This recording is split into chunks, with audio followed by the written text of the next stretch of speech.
Hola, soy Humberto Dorado. Bienvenidos a The History Channel. A comienzos del siglo XIX, llegaron desde Europa vientos de cambio y en tan solo 15 años, todo el continente se había independizado.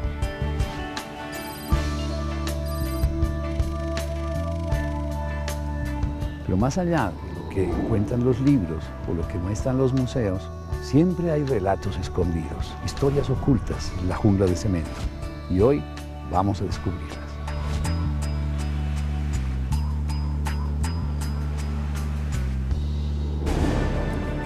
Venían preparados para generar aquí un incidente.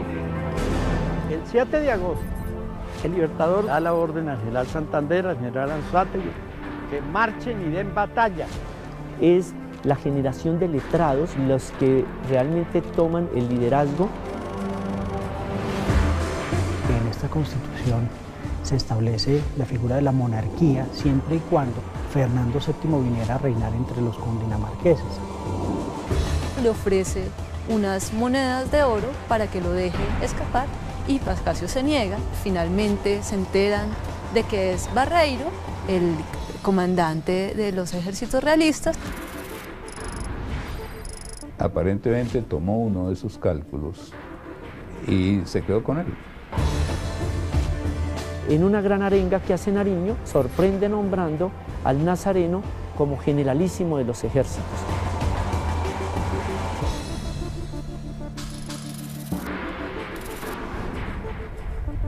Bogotá, denominada la Atenas Suramericana, es la capital de Colombia y está situada en el centro del país. Fue fundada por don Gonzalo Jiménez de Quesada el 6 de agosto de 1538 y en 1717 fue designada como la capital del Virreinato de la Nueva Granada. Esta ciudad fue escenario de los acontecimientos que culminaron el 20 de julio de 1810 con el llamado Grito de la Independencia, primera gesta libertaria de la historia de Colombia. Hay unos contextos que están relacionados con el Virreinato de la Nueva Granada y con una situación en España en particular. Uno que es determinante y es la invasión napoleónica en 1808. Ese es un punto que genera una enorme inestabilidad en la península, en lo que se denominaría la madre patria.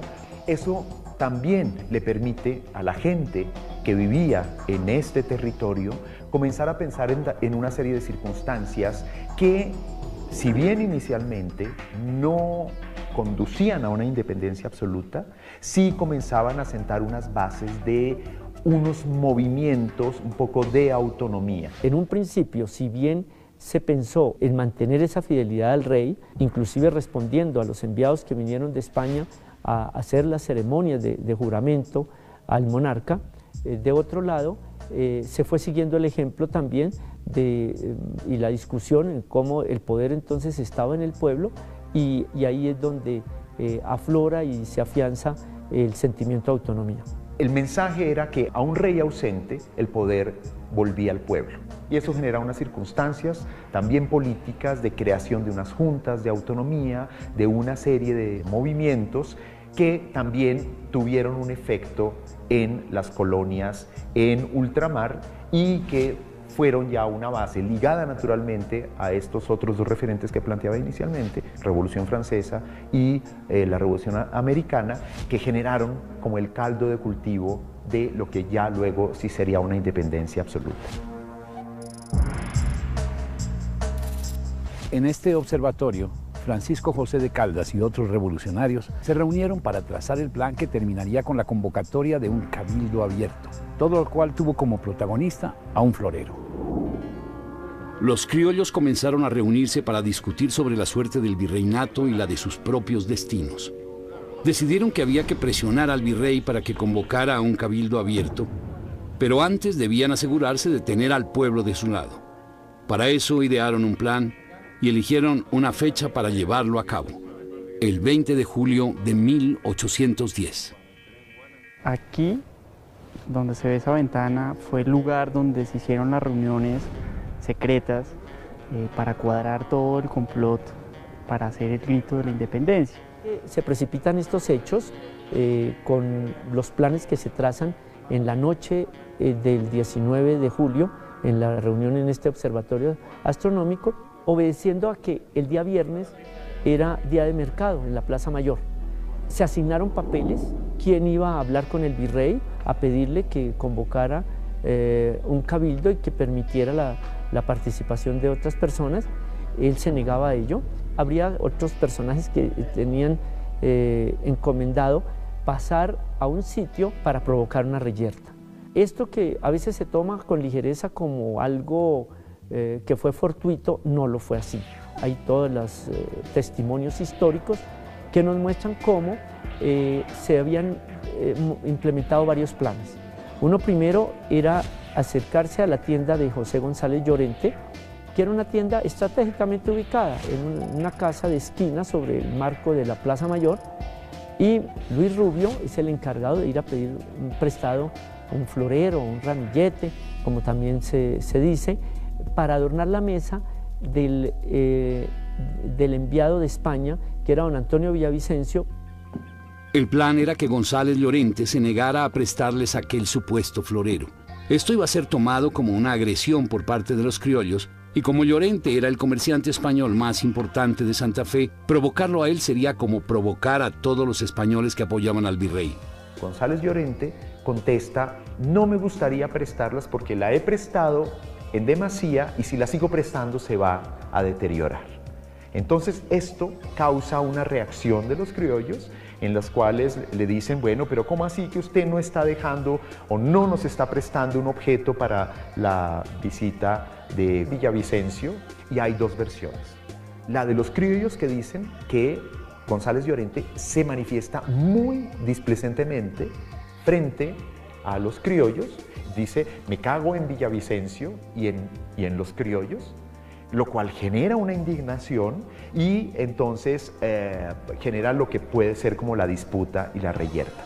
Pero tenemos la versión de Llorente, donde dice: en ningún momento me expresé en malos términos frente a los criollos, venían preparados para generar aquí un incidente que sencillamente comenzaron a darme de palos y tuve que huir a la casa vecina, donde si no es por un señor de apellido Moledo, seguramente termina linchado y seguramente asesinado por la turba. Entonces tenemos esas, digamos, dos versiones, pero donde lo que sí tenemos claro es que hay una reyerta, que hay una disputa, pero también donde la crónica no nos dice que ese objeto se haya roto.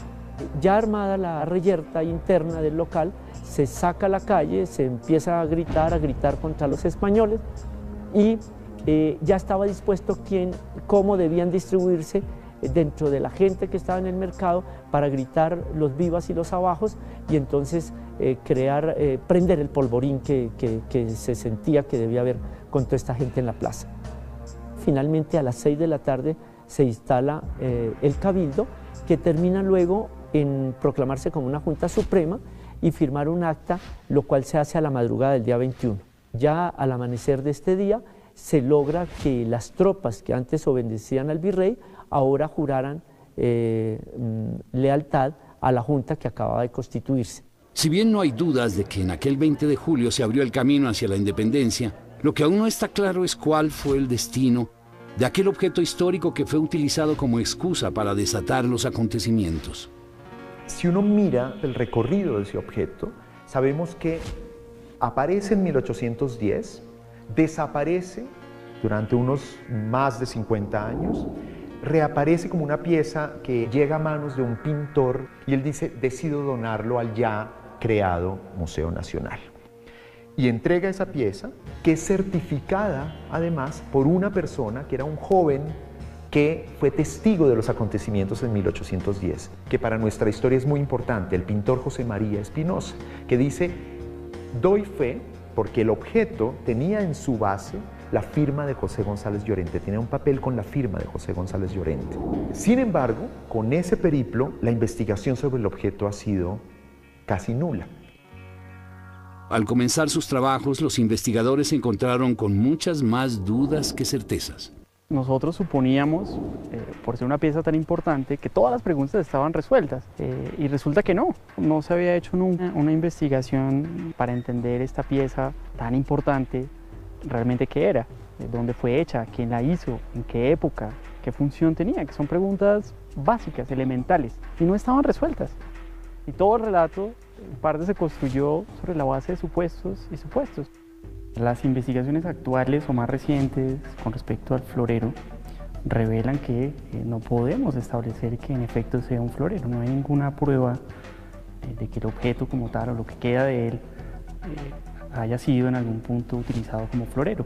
Y además las fuentes históricas de aquel momento no hablan en algunos casos de que haya habido un objeto involucrado. En otros hablan de un ramillete. El ramillete era un objeto que en los diccionarios de la Real Academia de ese entonces se describen como un objeto, un centro de mesa, que podía, como lo decía yo, estar ensamblado. Lo que tenemos hoy es esa pieza, que es una pieza que tiene el escudo de armas de Carlos III, que luego de una intervención a partir de esa investigación se le retira una capa matérica que se le puso en algún momento para que se pudiera sostener y pudiera ser, digamos, exhibido de una manera fácil, y aparecen 4 orificios debajo de esa pieza, lo cual permite deducir que podía ser precisamente una parte de un ensamble, de un conjunto mucho mayor. El trabajo de los investigadores es muy controvertido porque pone en duda el mito sobre el cual se ha construido la historia de la independencia de un país. 200 años después tenemos microscopios electrónicos, tenemos historiadores del arte, tenemos arqueólogos, tenemos una cantidad de ciencias, de profesionales, de miradas, que en última lo que hacen es darle más riqueza, ¿no?, a esas historias.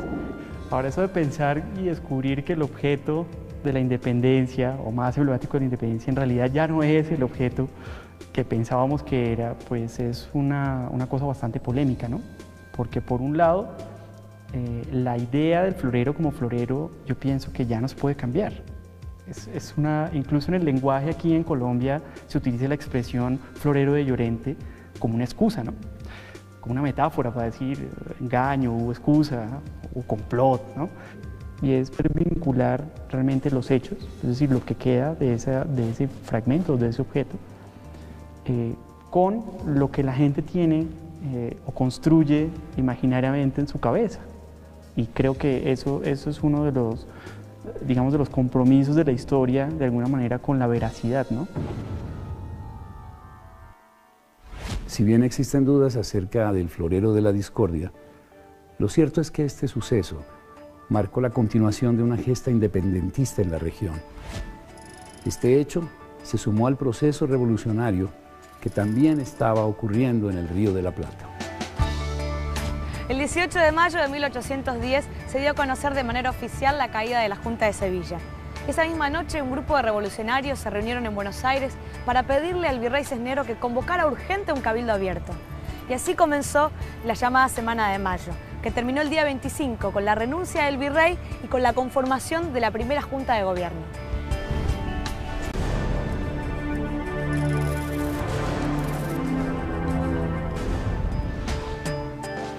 Después del llamado grito de la independencia, las provincias que constituían el antiguo reino de la Nueva Granada vivieron una época de convulsiones y desorganización. Sin embargo, el 4 de abril de 1811 se firmó en Santa Fe de Bogotá la que, según dicen, fue la primera constitución moderna de América Latina. Para organizar un nuevo gobierno era necesario darse una normativa. En los intelectuales que dirigieron el alzamiento se destaca don Antonio Nariño. Aquí se había organizado la Junta, se había elegido un presidente. Él empieza a cuestionar sobre la forma, el gobierno, los defectos que se van teniendo, y advierte sobre todo el peligro de que volvieran los españoles a retomar sus dominios. Para ello urge entonces el constituir un gobierno formalmente. La Junta ha convocado entonces a un consejo electoral que se realiza a comienzos de 1811, y allí se redacta una primera constitución. El Colegio Electoral Constituyente del Estado de Cundinamarca estaba formado por los dos sectores que se disputaban el poder en aquellos años, los centralistas y los federalistas. Los centralistas y los federalistas, de acuerdo, pues tendrán una visión distinta de cómo ha de ser ese nuevo Estado que surgiría como consecuencia de esa Constitución. Tal es así que Jorge Tadeo Lozano, primer presidente federalista, que miraba a la Constitución norteamericana como ejemplo a seguir, es contestada con una visión más centralista por Nariño, que a la postre le dará una especie de golpe de Estado, una especie de derrocamiento para colocarse él como presidente. El primer borrador que se hace en 1811 de la Constitución cundinamarquesa es una copia de la norteamericana, es el ejemplo a seguir, quizás por haber sido una revolución más tranquila, menos violenta de lo que en el imaginario de los ilustrados, pero también de una parte importante de los que apoyaban la Constitución fue la Revolución Francesa. Aquel momento político era muy delicado debido a la incipiente independencia y a las luchas internas. Por ese motivo, los constituyentes debieron ser muy cautos a la hora de elaborar los artículos con los cuales construirían aquella Constitución. En algunos momentos se puede ver que es contradictoria, porque es republicana, pero también monárquica. Que es una contradicción en sí mismo, pero que en aquella época sirvió para que en un momento convulso en el que no se sabía cuál iba a ser la reacción de España, pero tampoco de las otras grandes potencias con respecto a esta Constitución, pues cubrirse las espaldas, no romper del todo, no fueran acusados de un rompimiento fanático total. Realmente lo que se buscaba era desconocer la Junta de España, pero no al monarca, tanto que en esta Constitución se establece la figura de la monarquía siempre y cuando Fernando VII viniera a reinar entre los cundinamarqueses. Pero aquí hay ciertas trampas, ¿no?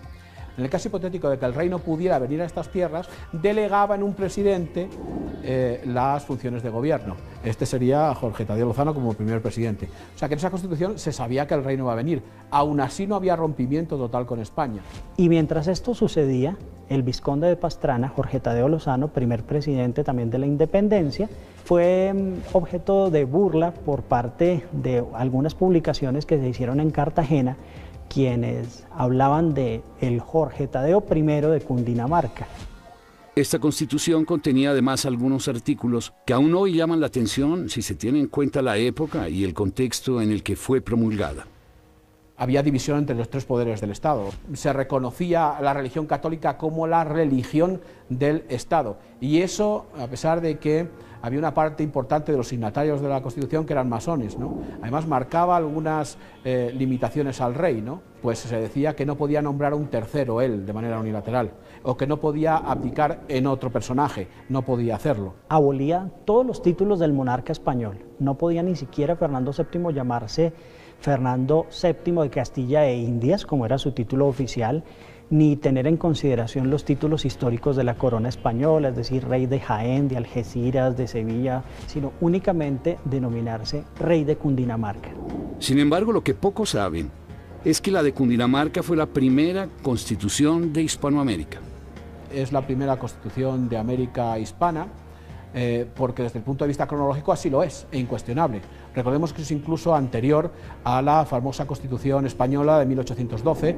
Para mí el punto más paradigmático de la Constitución de Cundinamarca es que marca las pautas del rompimiento total con la madre patria, en este caso la metrópoli española. Digamos que ha sido el referente y la chispa que ha abierto la plasmación por escrito de las ansias independentistas, no solo de Cundinamarca, pero sí siendo génesis, sino de toda América hispana de aquella época. Sin embargo, aquella Constitución no alcanzó para que los patriotas lograran una verdadera unión. Fue así que entre los años 1810 y 1816 se desató una lucha armada entre federalistas y centralistas. En esta etapa reinaron el caos y la división.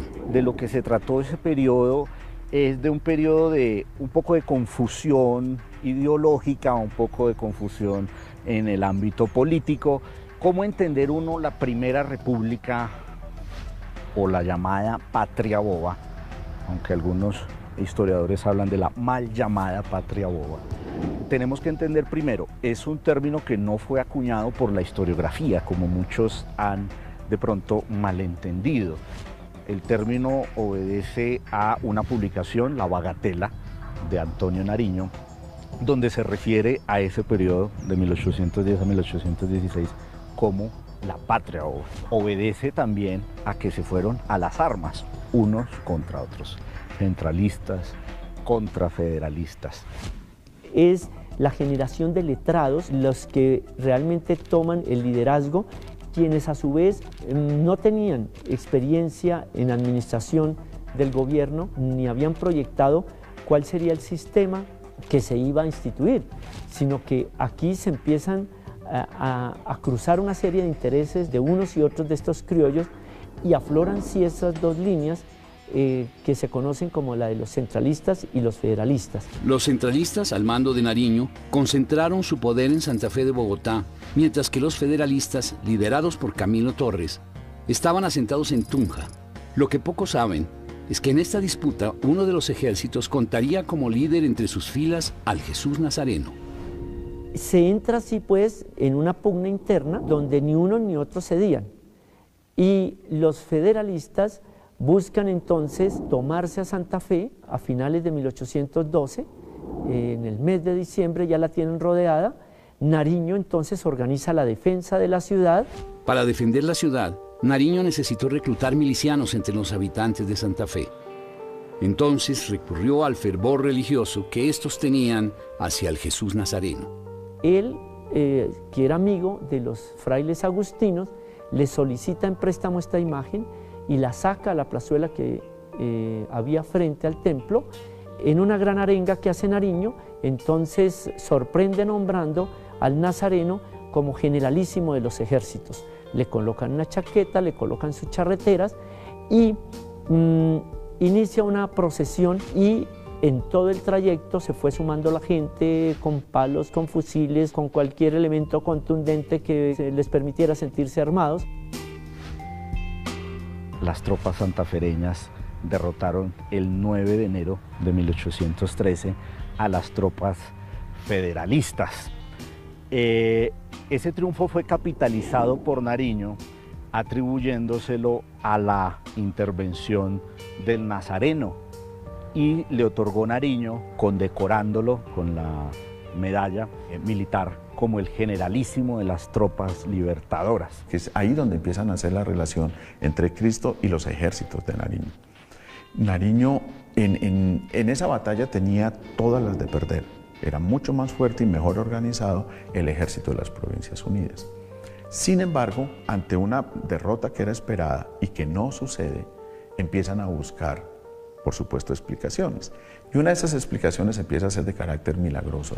Pero aquel día la intervención divina a favor de los centralistas no estaría solo representada por aquel Jesús Nazareno. Lo que queda en la crónica es que una mujer muy bella de vestido azul se pasea entre las dos líneas, protegiendo, por supuesto, a los defensores de la ciudad. Esa historia pues, claramente está diciendo que es la Virgen la que está protegiendo los ejércitos de Nariño. Y así va a quedar consignado. O sea, nadie la vio, por supuesto, pero todo el mundo da razón de que sí estuvo ahí y que por eso se salvó la ciudad. En otras palabras, el mensaje empieza a estar muy claro. Nosotros somos realmente los protegidos por Cristo y la Virgen. Y los otros, o sea, Tunja, las Provincias Unidas, que son católicas, pero de todas maneras no tienen la protección directa de la Virgen.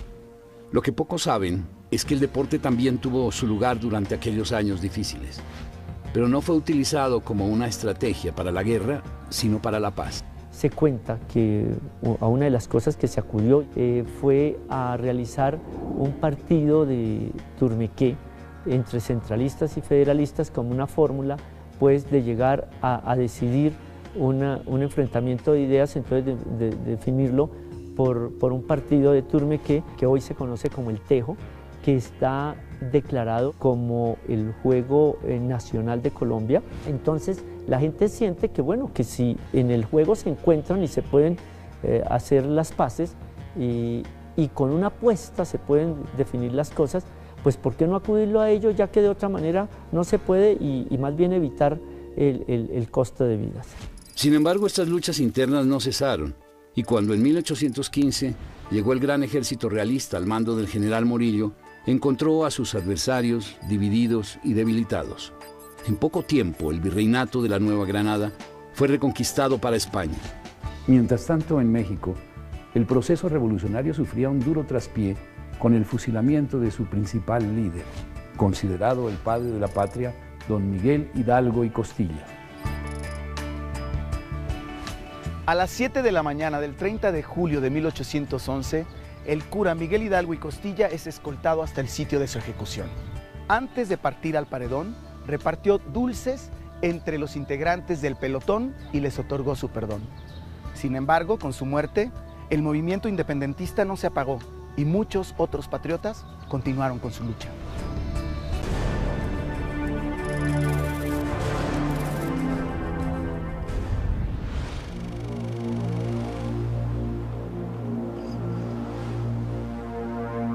El 6 de mayo de 1840 muere en Santa Fe de Bogotá el general Francisco de Paula Santander.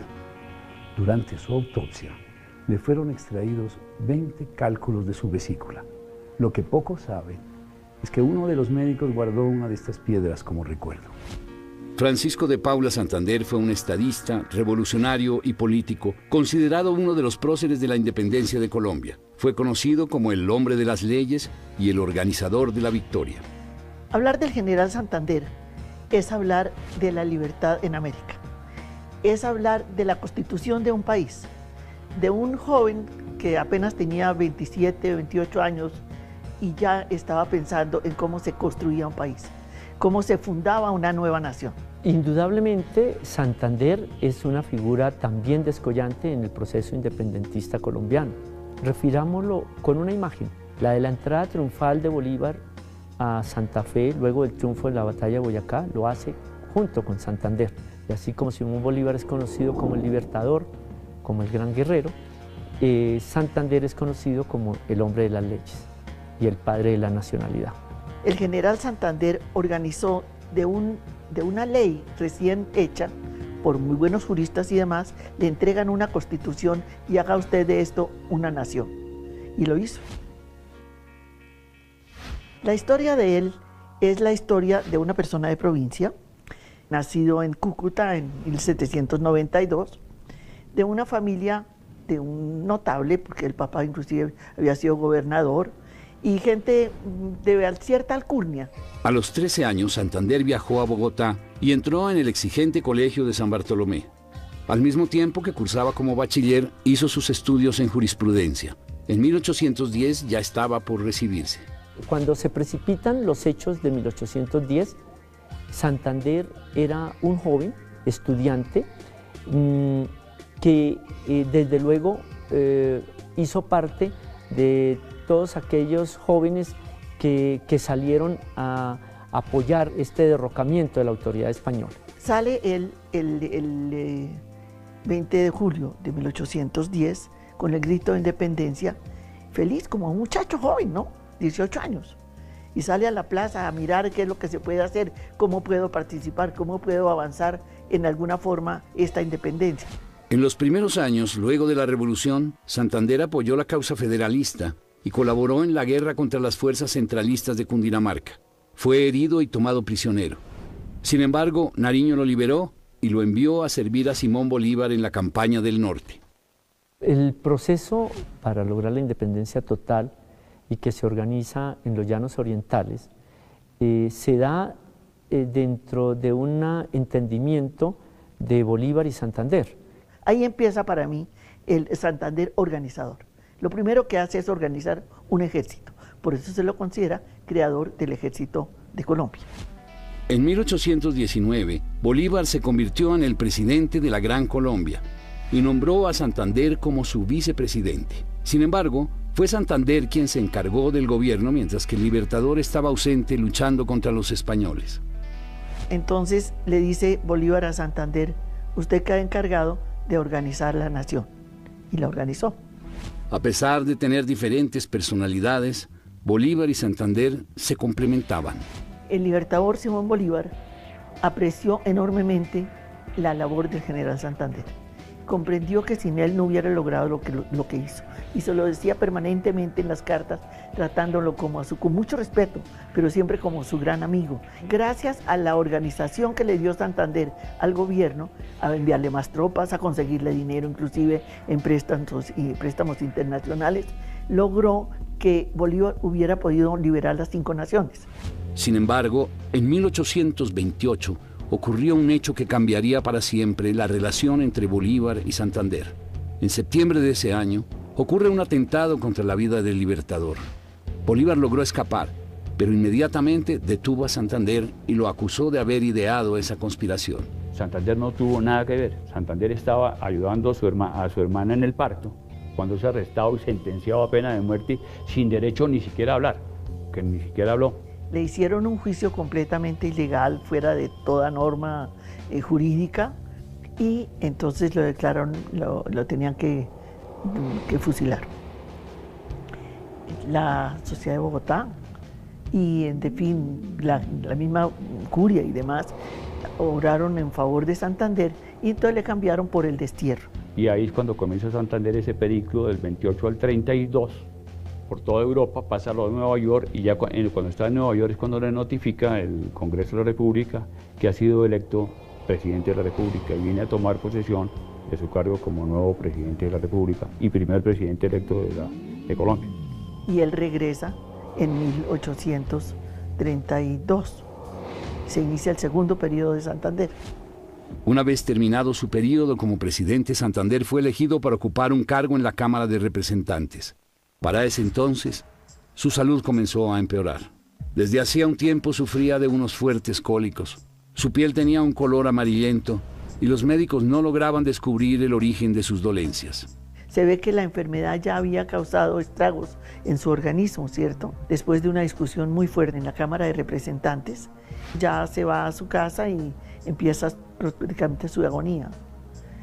No sabían exactamente de qué había muerto, porque no se conocía la enfermedad a fondo.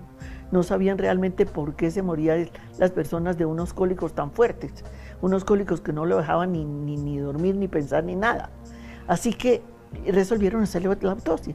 En la autopsia se encontró que la vesícula biliar contenía muchos cálculos. El doctor Cheney estuvo presente en la autopsia y aparentemente tomó uno de esos cálculos y se quedó con él.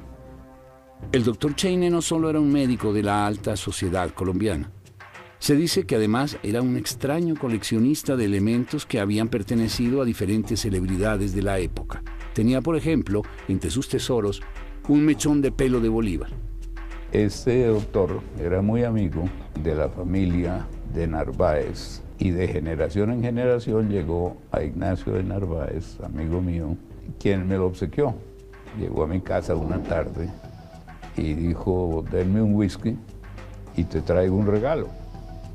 Y me saca un objeto envuelto en un papel y lo abro y encuentro lo que parece ser un cálculo biliar.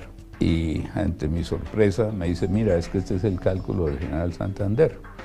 Yo en un principio no supe si reírme porque me estaba haciendo una broma o si agradecerle profundamente porque era increíble que él me trajera un obsequio de ese valor histórico.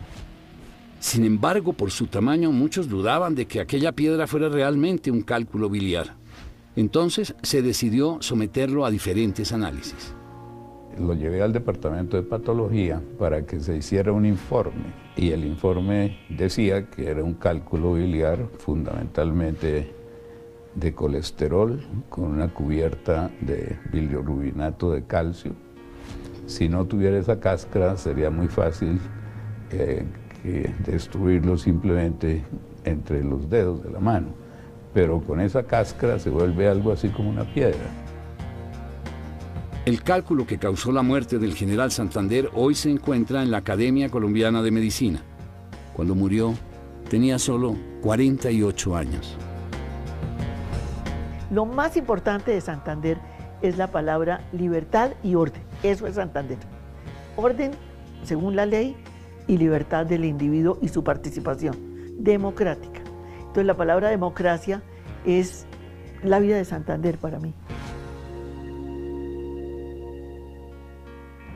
Acerca de su propia muerte, el general Santander dijo, el último día de mi vida será el primero en que la Nueva Granada no me verá ocupado por su independencia, por su honor, por sus libertades. Este ideal del general Santander era compartido por otros patriotas que luchaban en diferentes lugares de América. Aquí en Buenos Aires, las tropas de las Provincias Unidas del Río de la Plata no habían podido llegar por tierra hacia el centro del poder realista en el Alto Perú.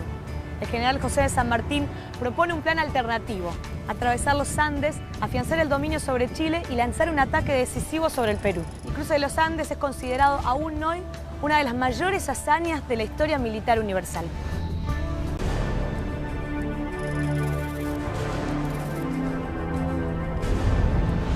La batalla de Boyacá fue decisiva para el éxito de la campaña libertadora de la Nueva Granada. Además, una de las más importantes de la Guerra de Independencia de América del Sur. Lo que pocos saben es que al intentar huir, el general de las tropas realistas fue apresado por un niño soldado de tan solo 12 años. En el año 1818, la situación comenzó a favorecer a los patriotas. Mientras que Santander y Bolívar unieron sus ejércitos, las tropas realistas se debilitaron y no recibieron refuerzos desde España. Fue el momento de atacar. Bolívar entonces cruzó la cordillera por el páramo de Pisba para cortarle el camino a los realistas que debían llegar a Santa Fe para reagrupar sus fuerzas. El ejército de Bolívar venía bastante maltrecho por el paso del páramo de Pisba. Era un ejército realmente con poco armamento, formado también por muchos negros a los que se les ha prometido la libertad después de que se consiga la independencia. A pesar de todo, Bolívar no detuvo su marcha y el 25 de julio de 1819 le dio alcance a las tropas realistas del comandante Barreiro. Lo venció en la batalla del Pantano de Vargas. Cuentan que muchos de los soldados patriotas ni siquiera tenían ropas para combatir. Hay una señora, organiza una reunión de señoras y las pone a trabajar en transformar camisones de mujer en pantalones y en camisas para soldados. Porque en el Pantano de Vargas hay testimonio de que muchos soldados peleó con camisón de mujer. Pero en ese combate fue donde Barreiro, cuando le envía una correspondencia a Sámano, que estaba de virrey, le dice: es cierto, se visten como pordioseros, pero pelean como las mejores tropas de infantería del rey, y teniendo en cuenta que las tropas de infantería españolas eran las más prestigiosas en Europa. Entonces ya puso al nivel, nuestro ejército al nivel de ellos. Y sobre todo Barreiro ya capta que no tiene un ejército de mendigos, sino un ejército formal ya dispuesto a jugársela toda. Y entonces viene el camino lógico hacia Santa Fe, porque Boyacá es apenas un episodio en el camino hacia Santa Fe. Pues Bolívar, digamos que llega a este lugar con un ejército bastante maltrecho por las condiciones del clima, por la escasez de recursos también y por la escasez de provisiones. En el caso del ejército español, el ejército realista también está un poco descuadernado en ese momento, ya vienen de la batalla del Pantano de Vargas bastante golpeados, tienen mayor armamento, tienen mayores uniformes, digamos que mayores provisiones, pero también ya está golpeado. El 7 de agosto, el Libertador sube a un alto que se llama San Lázaro y sabe que Barreiro, que está a la retaguardia, se va a dirigir hacia Santa Fe y solo hay dos caminos. El camino de Samacá, que sale por Chiquinquirá y Ubaté, y el camino que no tiene sino un paso obligado, que es el del puente de Boyacá. Entonces, cuando ve que todo el ejército cruza hacia la izquierda, le da la orden al general Santander, al general Anzoátegui, que marchen y den batalla. Tenemos la iniciativa de lucha en ese momento, mientras que los españoles tienen una meta fijada que era llegar a Santa Fe. Ahí hay una cosa que hay que tener en cuenta y es en el conocimiento de la misión que tiene cada una de las dos tropas. Las unas piensan que van en rumbo a Santa Fe, las otras saben que van al combate. A las 2 de la tarde comenzaron las acciones con el ataque de los jinetes del capitán Andrés Ibarra, que sorprendieron a la vanguardia realista en pleno almuerzo. Unos instantes después, el general Santander entró en combate atacando a la retaguardia. El comandante Barreiro no pudo reaccionar y sus tropas quedaron divididas en dos frentes totalmente incomunicados. A las 4 de la tarde, la batalla había terminado. Se denomina batalla precisamente por eso, por los resultados estratégicos que tiene. Son estos resultados estratégicos lo que va a incidir en la formación de la patria. Nosotros tan solo tuvimos 13 muertos en nuestras filas. De la parte española son casi 1.600 capturados, 153 muertos, O sea, fue un caos total para los españoles. Precisamente por eso, porque nosotros teníamos la iniciativa de combate y subimos mantener algo que se denomina la sorpresa como factor determinante en el puente de Boyacá, de tal suerte que por su resultado va a evitar que la tercera división realista, que era la que mandaba el coronel Barreiro, reciba apoyos de Santa Fe. Va a hacer que parte de los soldados que lograron escapar den aviso al virrey Sámano para que tome acción. El virrey Sámano obviamente va a tomar la acción de huir porque no se quiere enfrentar al ejército libertador y le va a dejar libre Santa Fe a Bolívar, que entra triunfal el 10 de agosto de 1819. Luego de la desbandada y de la huida de los realistas, un niño soldado de tan solo 12 años, acompañado por el negro José, recorría el campo de batalla juntando los caballos que habían participado en el combate. Lo que él no imaginaba era que pronto se iba a convertir en uno de los héroes de aquella gesta. El soldado Pedro Pascasio Martínez, en esas misiones que tenía de cuidar los caballos, observa dos personajes del ejército realista que están huyendo. Él, con esa intuición de soldado, con esa intuición de patriota, quiere ver qué está sucediendo, los atisban y los va a seguir hasta este punto, en donde los va a encerrar. La leyenda dice que Pedro Pascasio alcanza a herir a su prisionero en la garganta y que cuando su prisionero se ve totalmente acorralado le ofrece unas monedas de oro para que lo deje escapar y Pascasio se niega a que este prisionero se vaya. Finalmente se enteran de que es Barreiro, el comandante de los ejércitos realistas, y lo lleva a donde Bolívar. Las contradicciones. ¿Cuál era el oficio de Pedro Pascasio? Cuidar el caballo. Y lo primero que le dice, ¿usted por qué no está cuidando el caballo? No, pero miren lo que le traigo. Pero es que Bolívar no conocía a Barreiro. Dicen que fue una gran sorpresa, pues. Y la mirada, y cómo Bolívar impidió además que un militar que estaba junto a él quiso alancear a Barreiro y se lo impidió. Y lo puso a la cabeza de los prisioneros. La suerte de los personajes de aquel episodio fue muy desigual. El comandante Barreiro, de 27 años, junto con otros 38 camaradas, fue fusilado por Santander, mientras que el niño Pedro Pascasio Martínez fue ascendido y se le asignaron 100 pesos como recompensa por su acto heroico. Pedro Pascasio lo asciende y se le asignan de los fondos de la guerra 100 pesos. Recibió el ascenso, mas no recibió los 100 pesos para compensarle su acto no solo generoso y heroico, sino de desprendimiento. Es singular y es ejemplo aún en nuestras tropas. Nosotros en nuestra formación militar tomamos como ejemplo de moralidad, de respeto, de honor, de honradez, la figura de Pedro Pascasio Martínez, que se convirtió en un símbolo para nuestro ejército.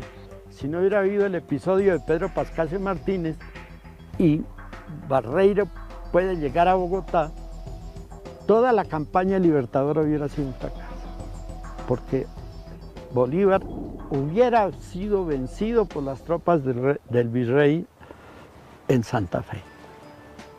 Este fue el primer eslabón para que una larga cadena de pueblos lograra su independencia en poco tiempo. Venezuela, Ecuador, Perú y Bolivia.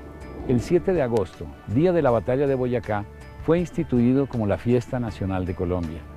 Y en esta fecha, cada 4 años, toma posesión el nuevo presidente elegido por voto popular.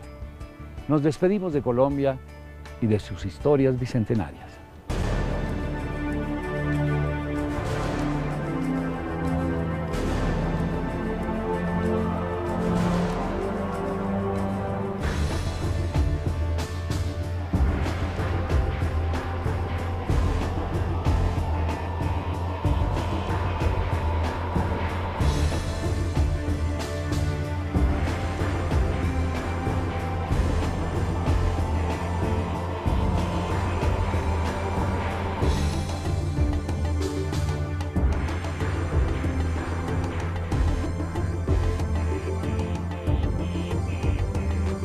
Revolución Francesa y la Revolución Americana, que generaron como el caldo de cultivo de lo que ya luego sí sería una independencia absoluta. En este observatorio, Francisco José de Caldas y otros revolucionarios se reunieron para trazar el plan que terminaría con la convocatoria de un cabildo abierto, todo lo cual tuvo como protagonista a un florero. Los criollos comenzaron a reunirse para discutir sobre la suerte del virreinato y la de sus propios destinos. Decidieron que había que presionar al virrey para que convocara a un cabildo abierto, pero antes debían asegurarse de tener al pueblo de su lado. Para eso idearon un plan y eligieron una fecha para llevarlo a cabo, el 20 de julio de 1810. Aquí, donde se ve esa ventana, fue el lugar donde se hicieron las reuniones secretas para cuadrar todo el complot para hacer el grito de la independencia. Se precipitan estos hechos con los planes que se trazan en la noche del 19 de julio, en la reunión en este observatorio astronómico, obedeciendo a que el día viernes era día de mercado en la Plaza Mayor. Se asignaron papeles, quién iba a hablar con el virrey. En 1808.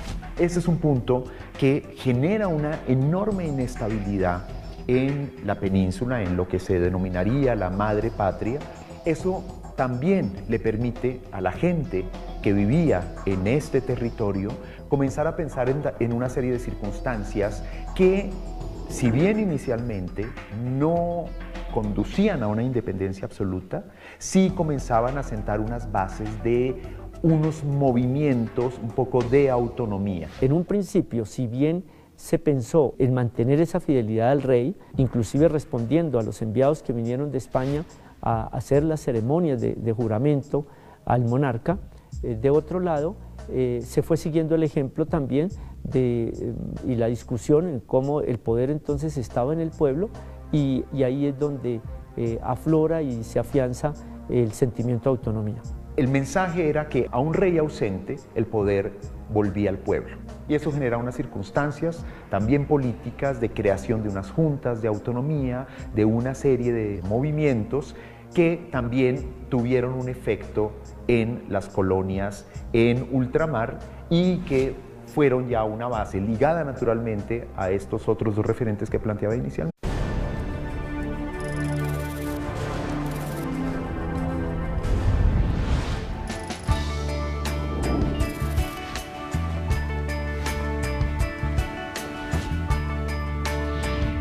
Hola, soy Humberto Dorado. Bienvenidos a The History Channel.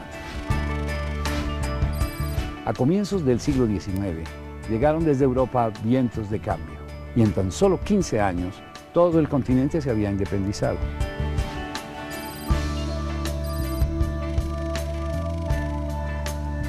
Pero más allá de lo que cuentan los libros o lo que muestran los museos, siempre hay relatos escondidos, historias ocultas en la jungla de cemento. Y hoy vamos a descubrirlas.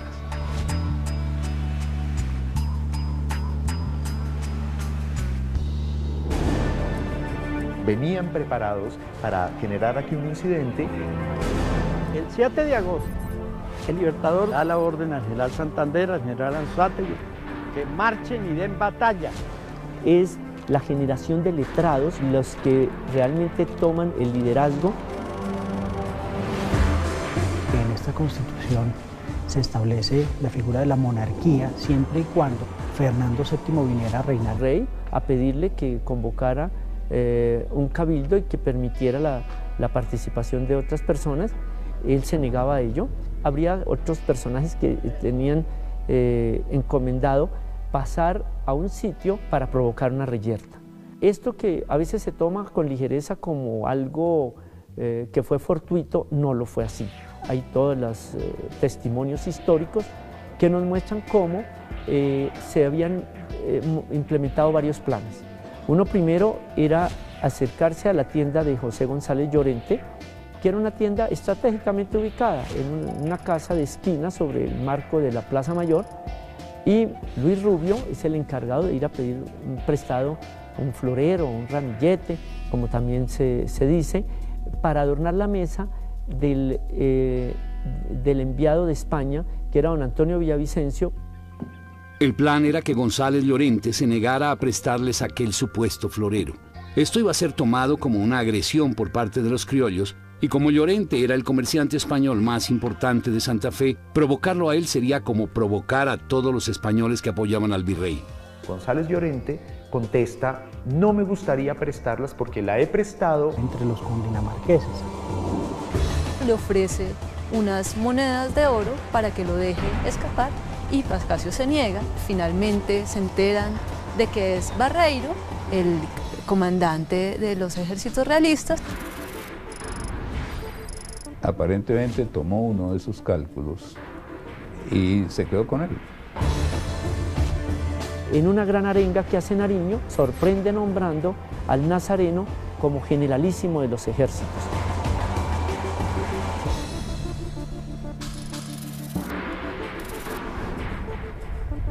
Bogotá, denominada la Atenas Suramericana, es la capital de Colombia y está situada en el centro del país.